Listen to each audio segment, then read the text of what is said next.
Welcome to another Chats with Children. Today, I'm delighted to be joined by Martin Birch, who is Director of Architecture, Europe Design Consulting at GCon Bio. And today we're going to be talking about the challenges in installing clean rooms at pharma facilities. And Martin and I actually met a couple of weeks ago at Cleanroom Technologies conference in Birmingham, and also this week at Making Pharma UK. So Martin, it's lovely to see you again. How are you, my friend?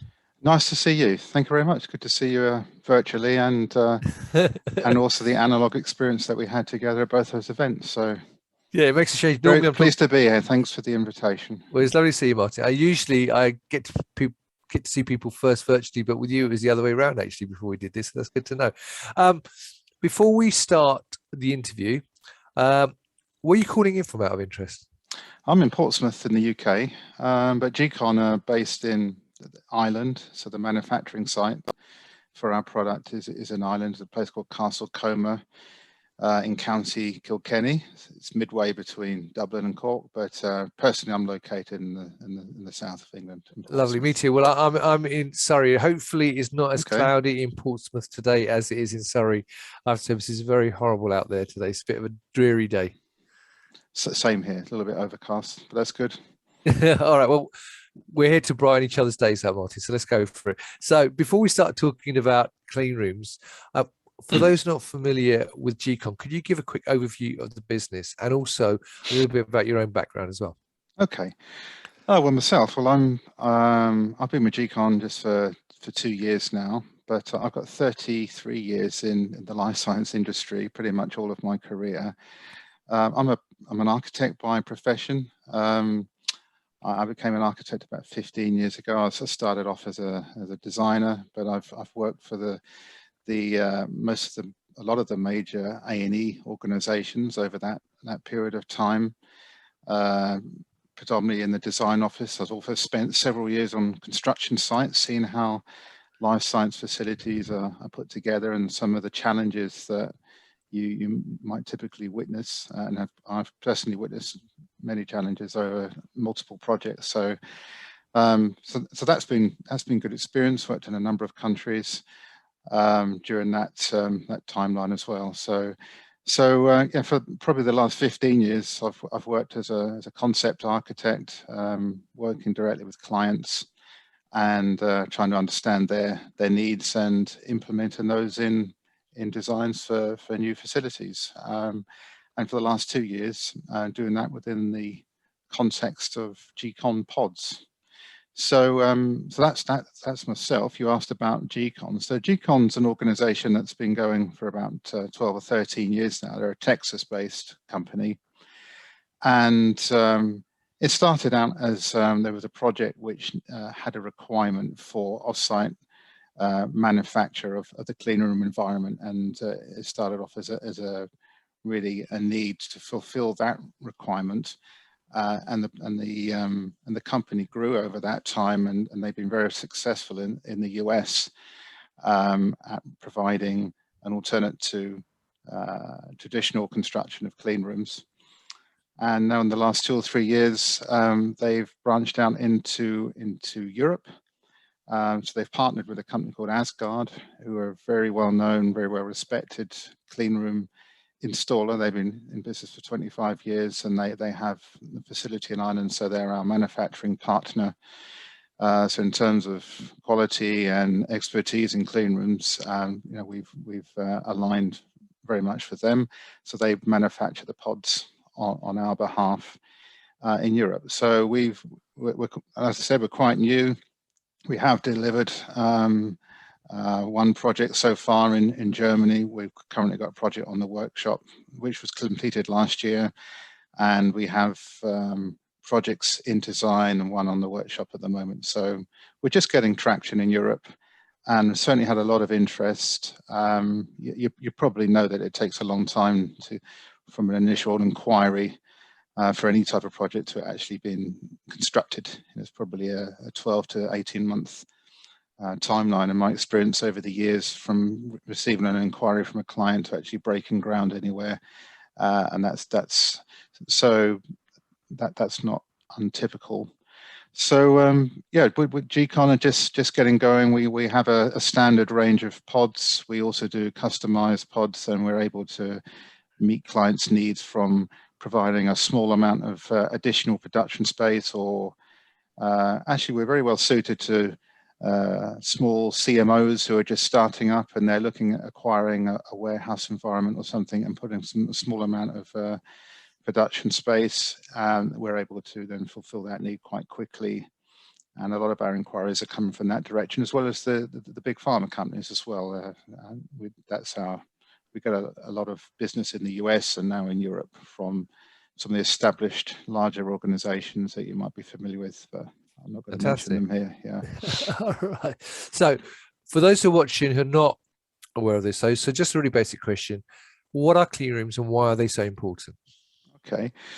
Well, clean rooms are basically a controlled environment. That's another way of putting it. I mean, they've been around since the 1960s now as a formal definition of an environment, a controlled environment that is used for a whole number of industries. So the pharmaceutical industry that I've been involved with is just one of those environments. Aerospace is another, and telecom. So anywhere where you need to have a controlled environment and reduce the amount of particulate that is in, or control the amount of particulate that is in that environment.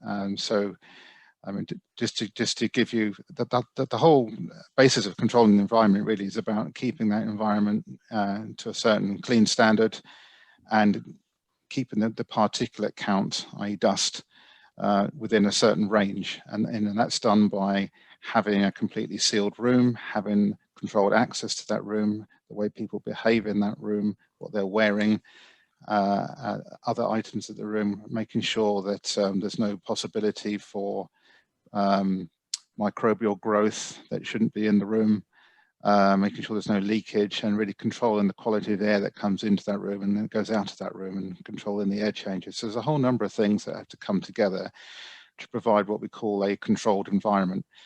And I suppose looking back to when I started my career in the 80s, typically that was done by using traditional building components. So it would be gypsum board and plaster and paint, and sometimes even blockwork and plaster. So this is where the industry started, adapting traditional components and then just putting a lot more energy and attention into the detail of how they fit together. Sure. But what we've seen as a trend, over the last 30 years, away from traditional and more towards monoblock, prefabricated components, which are then assembled on site, which provide a much higher standard of environment. So these environments are very important, so that we can guarantee that level of controlled environment. And in the pharmaceutical industry, we call it GMP, good manufacturing practice, and the environment is just part of the GMP that is required to manufacture drug products. And I imagine it's the same in other industries as well. It's about being able to provide certainty over the quality of that environment for whatever you're making. Sure. Now, you said you obviously worked in the industry for a long time now. So what are the main challenges when you're looking to install a new clean room in a facility, whether it's an existing facility or a new facility? Well, I suppose if it's an existing facility, then you need to first of all, you need to understand what the client's needs are. So what is it they're trying to make? What are their economic drivers? What's the product they're making? What are their aspirations for the future? Do they have expansion needs? Do they need a facility that needs to be a phased execution over a number of years? So what's their economic model, their basis for the whole project? What are they going to make? And then when it comes to the building itself, is often the client has an existing building. Sometimes we're extending an existing facility. If it's a large pharmaceutical company that maybe they're looking for some additional space, then we need to understand how we're going to extend that building. A lot of the time, clients are acquiring existing buildings that were either manufacturing buildings previously, or maybe they had another purpose in their previous life, and somehow we need to understand how those buildings work and can be adapted. So I'd say from my side, when we're moving into an existing building, there's more of a challenge with there's more work to do in integration when you take the traditional approach, because you need to first of all understand that existing building and then how you're going to integrate properly to it. I suppose the advantage of the pods are that they're freestanding blocks, modules. They just need to be brought into a building. So there just needs to be adequate space for them, adequate space above to maintain them and to connect utilities. So, I mean, that's probably one of the drivers really for the pods, is their convenience, that we pre-engineered something that just needs. Well, let's take a step back then, because you mentioned the pods. So for those people who are not familiar, I'm not sure what you're talking about when you mention pods then. So when you're talking about pods, what do you actually mean? Well, maybe I've got something on my screen. It's actually one of our data sheets. Perhaps if I show that to you. Sure. They say a picture tells 1,000 words. So if I just share this. So a pod is really, how can I describe it? So a cleanroom pod is a structure which is completely self-contained and autonomous in terms of providing a clean room environment and all of the, can you see the screen, by the way? I can, yeah, I can see it. All right. Yeah, so completely autonomous in terms of the clean room environment and the mechanical equipment that is required to support that environment. So what you see here is a rectangular box. This is actually 2 pods put together, or 2 what we call sub-pods, and that makes a complete pod. And the size of this is 15.5 meters long and 7 meters wide. So a sub-pod is 3.5 meters wide, 15.5 meters long and 4 meters tall. So the geometry of our pods is really defined by being able to move it from one place to another. So the pods are, they're manufactured in a factory environment. It's similar to a car manufacturer or any other manufacturer of any other product. So it's manufactured in a controlled environment, and when it's completed and it's been tested and it's had a factory acceptance test, the same as you'd expect for a piece of processing equipment, then we are able to put that onto a truck, take it to the client site, and then we bring it into the client site and we bolt it together with the other pods to make one pod system, as we call it. So it's a different approach. If you think of traditional approach, then building materials will be delivered to a site, and many tradespersons from different disciplines would come together according to the project program. Sure. And put those materials together. And if you look at a monoblock system, it's a step ahead of that. Monoblock panels are delivered to site. A team is then sent to the site. It has to coordinate with a mechanical team, maybe from another organization, and together they will assemble the project. So the main difference with the pods are that everything is completed on site. It's the building components, the structure, the architectural fit outs, the fire suppression systems, the automation, the utilities, everything that's needed for a functional clean room is done in our factory. And then we literally deliver the whole facility in pieces, in module sized blocks. So if I just give you a virtual tour, you can see what it looks like inside. So this is a 3D Matterport scan that we did of the completed pod. So this is currently sitting in our factory in Castle Coma, waiting for a customer. So this is a standard double pod. It has about 85 square meters of manufacturing space. You can see 2 doors over here. One is a MAL, the other one's a PAL. So we'll just go through the PAL, and then we can go outside. And you can see this is the factory where we make the pods. Right.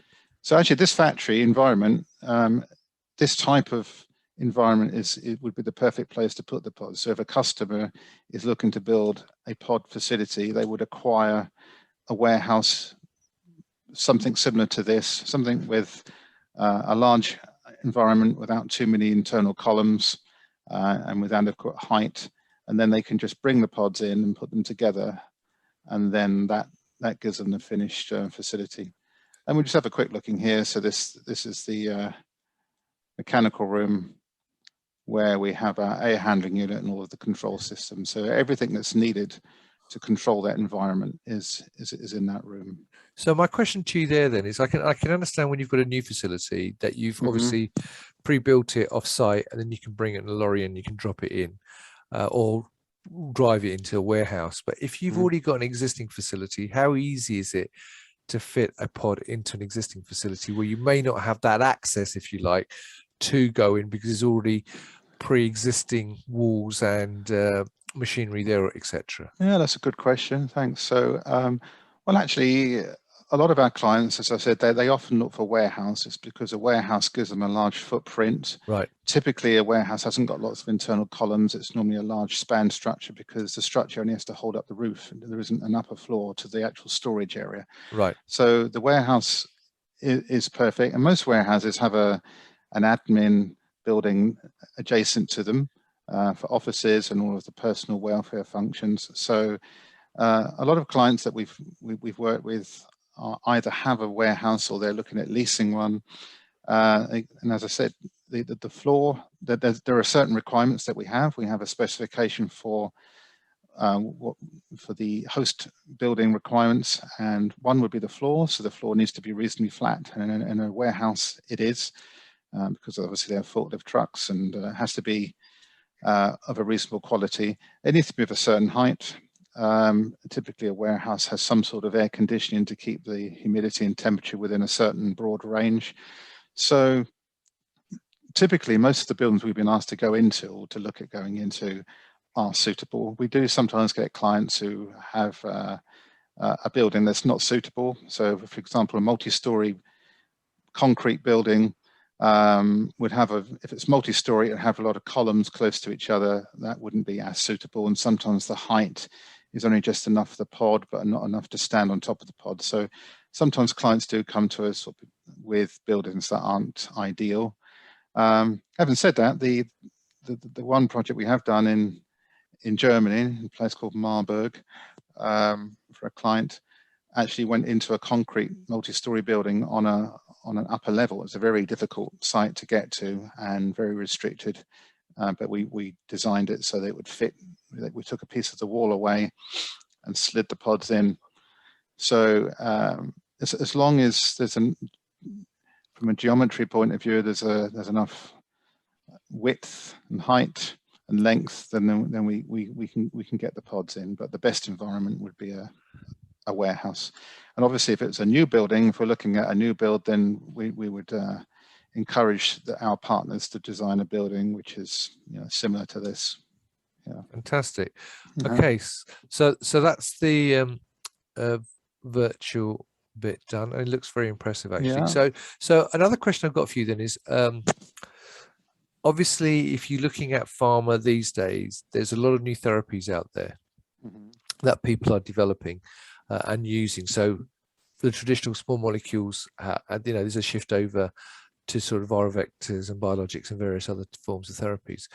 Does that impact in terms of the clean room design and how a clean room is used, or does that not really have any impact at all in terms of new therapies? I suppose what I've seen in terms of new therapies is the scale of the facility is changing. When I started out many years ago, the scale seemed to be a lot larger than it is now. A lot of the facilities were 10,000 litre bioreactors, and now we're seeing a lot since the emergence of single use in the last 10 or more years. We've seen certainly a lot more activity in that scale of facility, which is very well suited to pods. So if you think about the scale of our clean room suites, they very well suit a 2,000 litre bioreactor and all of the accompanying downstream and buffer prep and media prep at that scale. So single use, 2,000 litre or slightly more. We can go up to 3,000 metre actually, but that sort of scale of manufacture suits very well the pods. If you're looking at 10,000 litre stainless steel manufacturing with all the interconnecting stainless steel tubing, it doesn't make as much sense for us, but we're certainly seeing, and I've seen before I joined GCON, a trend in that direction to that sort of, a lot of the projects are at that end of the market, and I think that very much suits our the space that we're in. Right. Now, I'm not sure if you had, because I know we're waiting for a doorbell to ring, Martin. I don't know if that was your doorbell, but Yeah. can you pause this then? Because there's a pause button on the record. So it's like you're the host.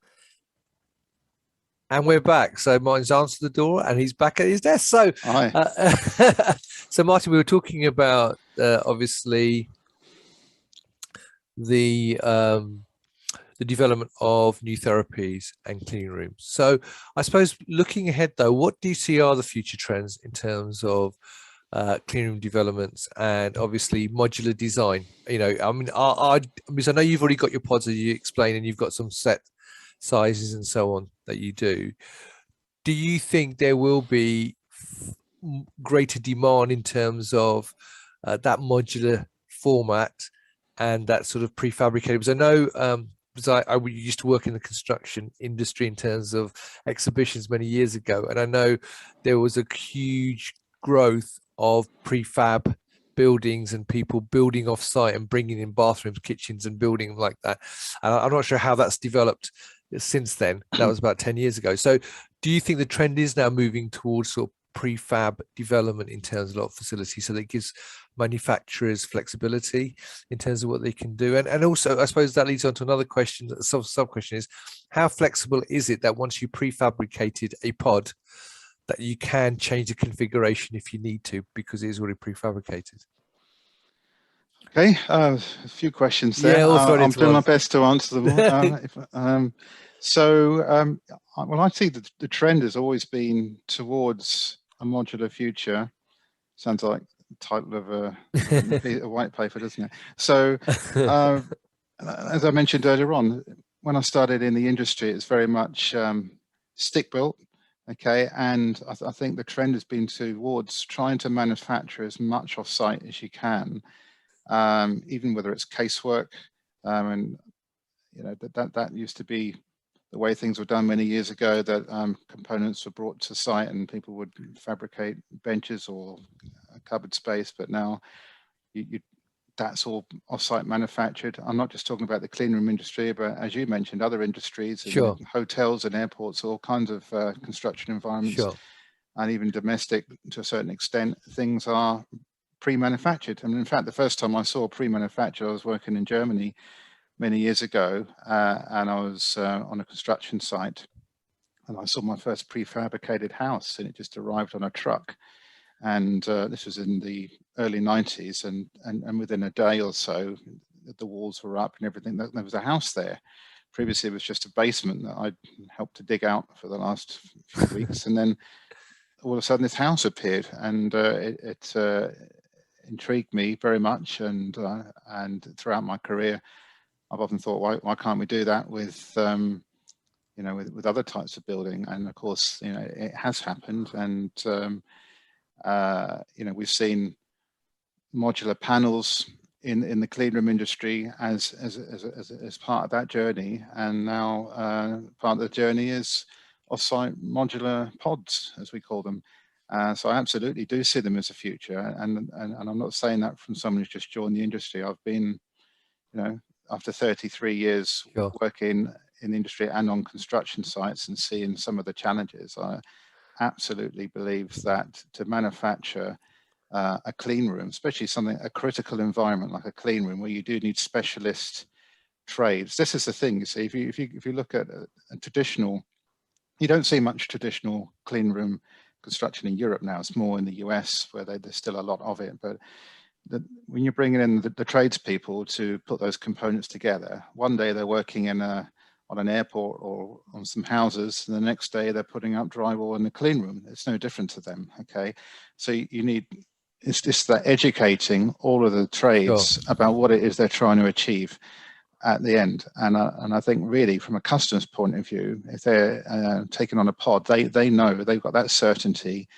that their clean room, their pods are manufactured in a controlled environment. And when I say that, I don't mean a clean room, I mean an environment that's controlled and that has trained personnel that are dedicated to making clean rooms, who understand what that is about, what's needed. So that's the difference, really. That's why I think it's so important for, and that's not to say that modular cleanroom installers also do that. Of course they do. But I think that you know, the modular, the pod solution has got so many advantages in terms of having all of that built in a factory environment. They're factory tested. You can't do that. You can only factory test it if you do build it in a factory.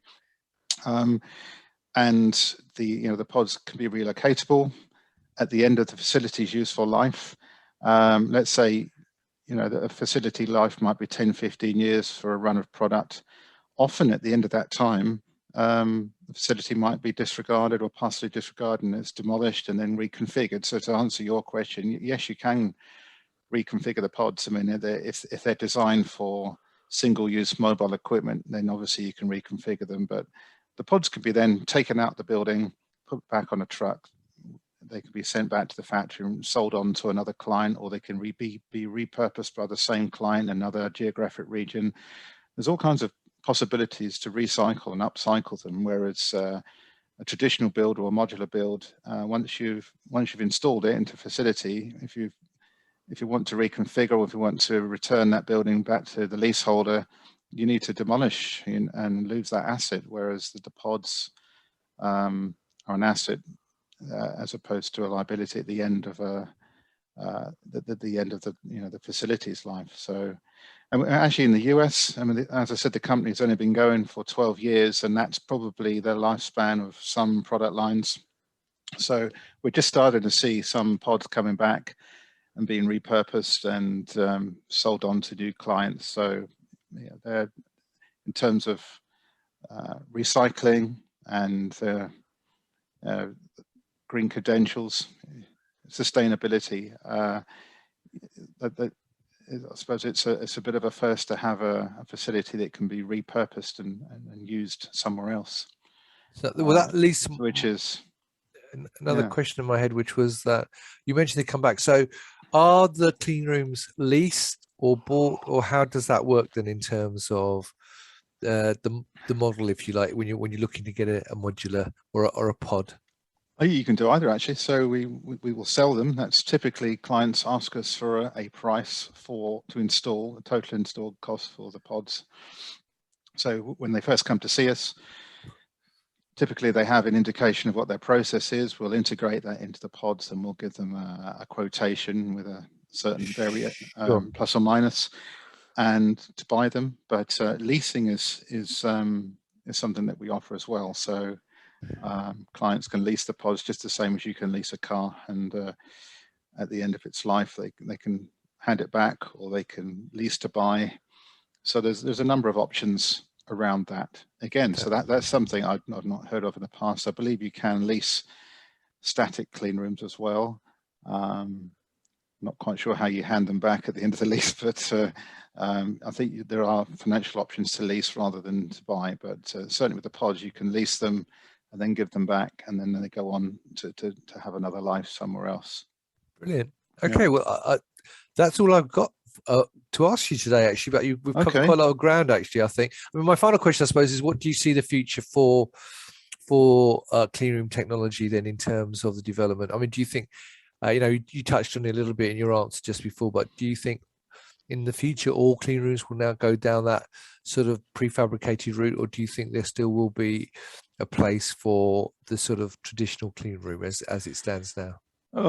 I suppose there's always a place, and actually, to be truthful, when we see a new opportunity, sometimes it might not be suited to pods. So as I mentioned before, the host building might not be suited, and sometimes we have to say, look, that it doesn't make sense. There's too many columns. It doesn't make any sense whatsoever.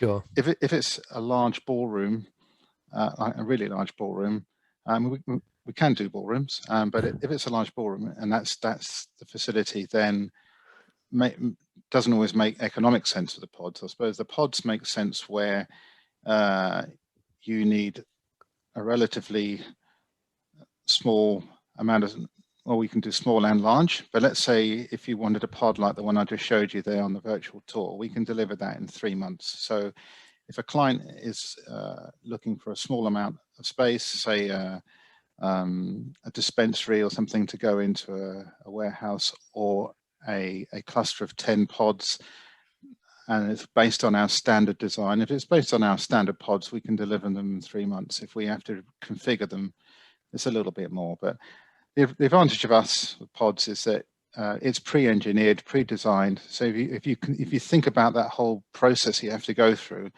with a traditional approach, you go and see someone who will do a conceptual design for you, maybe a consultant. Then maybe you need to, in the next stage of the design, you need to go to an A&E, who then brings in more personnel to do a design, and they'll come up with a cost estimate which they think is about right.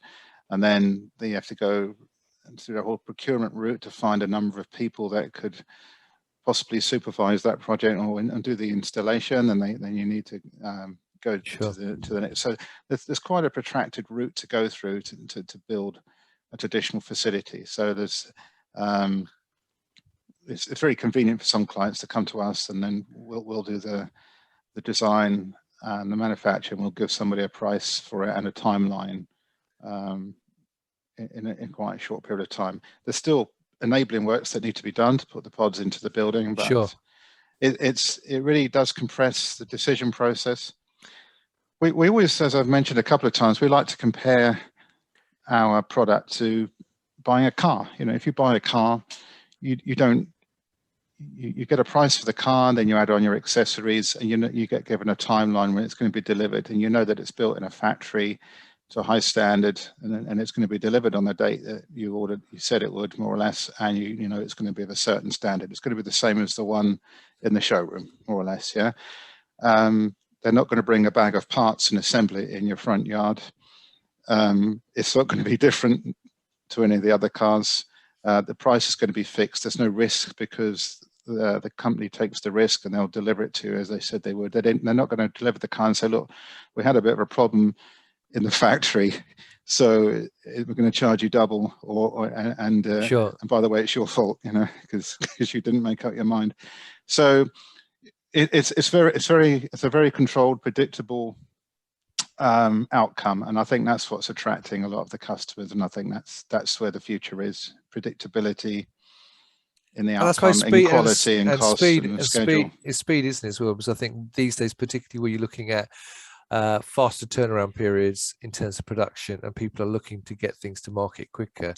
The whole process has been sped up, hasn't it? Both in terms of manufacturing, but also the need for clean rooms and the flexibility of having clean rooms as well, in terms of what you can do with them. So, no, that's brilliant. So, the only thing I was going to say to people who were listening to you saying, "Well, A&E, what does he mean? Is architectural engineering?" Architectural and engineering. Yeah, I thought that's what you meant, but I guessed what it was. But I thought, just in case someone heard you and wasn't quite sure, I just sort of spell it out for them. So, final question: where can people get more information about the pods and GCON in general? Well, we have a very good website. It's called gconbio.com, gconbio.com. So please have a look at the website, and there's lots of videos that you can see there which tell the story maybe better than I can. Or you can find me on LinkedIn, Martin Birch. Just look me up, Martin Birch GCON, and I'll be pleased to speak with you and answer any more questions you have. Fantastic. And have you got any other live events planned for this year, Martin, or is that it now for this year? ISPE in November, I believe. Oh yeah, the big annual meeting, right? The annual meeting. So we'll be there. We're sharing a stand with Asgard, our partners. So we'll fantastic. Be there. Well, I wish I was there, but I can't remember the date now. No, I remember it's I think it's the 31st to the 3rd. I might be wrong, but I'll find the dates. I'll put it on the post anyway. Oh, you're not going to be there? Well, because I'm not flying out to the US. They haven't still set a date yet when you can fly. They just said early November. So I really don't think I can face getting on a plane with hordes of other people who are desperately trying to get to the States. That's in Manchester, isn't it? ISP UK. Sorry, I was thinking of ISP annual meeting. So that's slightly different. No, that's different. No, this is the annual UK meeting, which I believe is in November, in Manchester, so just a bit further up the road from where I met you.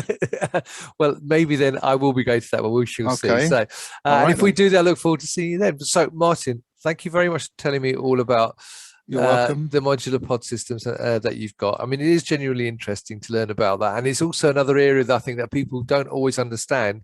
When you're talking about pharma and biopharma, you're always thinking about the manufacturing side, but you don't always think about the facilities that they're using in the first place to get to it. So thank you very much for sharing your experience. I hope I answered all your questions okay. And it's been a pleasure to meet again with you, Rizwan, and it's good to meet you at the exhibition. I look forward to seeing you again soon. Yeah, I look forward to it as well. So thank you very much. So viewers, I hope you found that useful. As Martin said, he's on LinkedIn, so if you've got any questions, you can message him directly.